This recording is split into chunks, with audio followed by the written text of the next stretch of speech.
The Visibility Project is about story.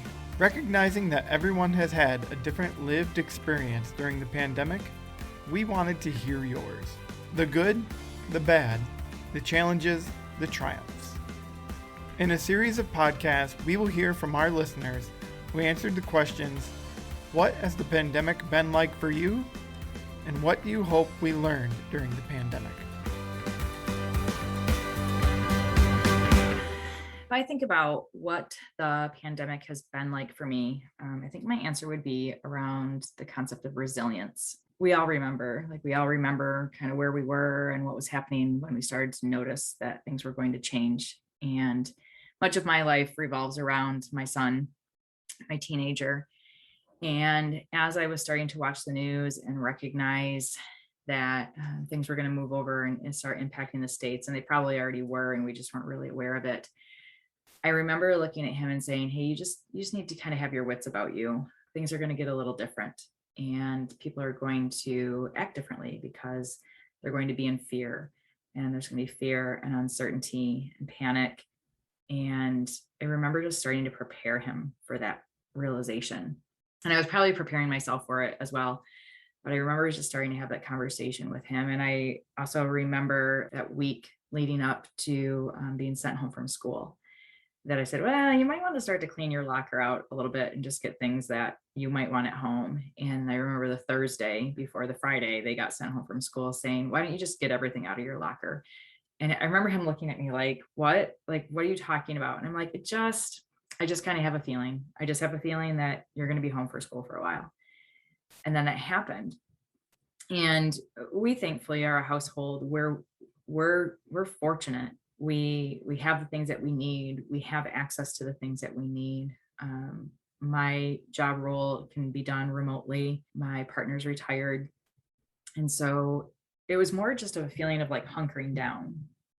And I was probably in denial for a little while. I thought like, okay, a couple months, this is going to pass. Like this is going to pass. And even for a work role, I remember saying like, let's just keep in mind that this is not going to be forever, and, keep on focusing on, what are we doing for work right now, in recognition that I thought this wasn't going to be forever, and it's still not going to be forever, but it certainly was longer than I was thinking it was going to be. And for me, those first couple of weeks, for some reason, I just had a hard time like getting out of bed, getting myself ready to go. I would like roll out of bed and put on a sweatshirt and roll in front of my laptop to work. And it went on for like 2 weeks, and I was just really kind of lethargic. I was not taking good care of myself. I wasn't feeling good about myself. My hair spent, 2 weeks in a ponytail. And I remember the moment where I thought, I can't keep doing it this way. This is not going to be good for me. And I reestablished some routines in the schedule. And I'm going to get up, I'm going to exercise, I'm going to get ready, I'm going to put work clothes on, even though I'm just doing remote work and can wear whatever I want because I'm not, out in public or even online in public. And I'm going to start to establish a routine. And the first day that I did that, and I came out of my office and my son came out of his meetings for school, and he looked at me and was like, whoa, you got dressed. And I realized like, how I'm feeling about myself is going to be really imperative to how I'm going to be able to manage all of this change and how I'm going to be able to help my family manage the change. And that's then what we started to do. We started to just manage the change and work with what we had and deal with what we had in the moment, whether that was, just designating one of us to always go to the grocery store to limit exposure. I started going for walks with my neighbor. We only spent time with our neighbor. So we had a very enclosed group of people, but we still had other people that we were interacting with. So we kind of like self-quarantined with other individuals. And I ensured I was getting up and going for walks, and I was eating healthy. And then I also was finding I'm not a person who likes to take a nap, but it was like every Sunday afternoon, I was uncontrollably napping for 3 hours. And I just have to imagine that was the stress happening in my body, and my body's way of saying, you know what, you just need to check out. I was obsessively watching the news. and checking websites, checking numbers, and checking death rates and contraction rates. And I was doing math on percentages of, I don't even know what anymore. It seems like so long ago, but I do remember that I was obsessively on my laptop checking numbers as if somehow that would give me some sort of sense of, I don't know, assurance. And I also remember in my mind saying, you have to stop doing this. And I had to wean myself off. Like I would limit myself to like, hey, I'm only going to watch 10 minutes of the news and 10 minutes of website checking, and then you have to go on with your day. And then I would do that again at night and not just do it all during the day. Had to get off social media or limit my social media. I still am limiting social media for all of those reasons. And I remember too, when my son was able to go back to sports practice, and how his demeanor and his presence and his, honestly, just his attitude completely elevated. It just really, really impacted him, being able to be around his friends and to participate in an activity that wasn't just us at home, throwing cornhole and playing badminton with the neighbors.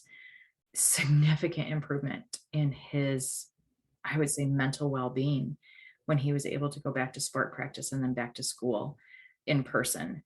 And we're pretty resilient, pretty well cared for family. We talk about things. We have a lot of internal and external resources. And I hadn't even really noticed that he had, I guess, declined, but if he elevated so much, he must have declined. And so it really pointed out to me the importance of those social interactions and those social interactions with peers. And so I guess to still say, I feel like, the story of the pandemic for me and my family has been about being resilient and adapting and just kind of shifting and pivoting in any moment, whether that's how we're getting groceries, what we're doing with our activities at home, how we're working, how we're going to school, how we're interacting with other family members, and how we're just constantly being like, okay, well, this is a plan right now, which was actually hard for me. I'm a planner and I normally have plan A, B, and C all in place. And I think that's one thing that I did learn. If I think about answering the next question about what do you hope we learned during the pandemic, I know for me, I learned to be more adaptable, more flexible, and stop mentally planning things all the time. Even still, we're in football season right now, and I have family traveling to come watch a game at the end of October. I don't know if we'll have restrictions. I don't know what it'll be like. And just letting them know, like, hey, just so you know, we might have to make a change of plans, and accepting that. I think maybe what I hope we've all learned is a little bit of acceptance that we can't control things, and acceptance of one another.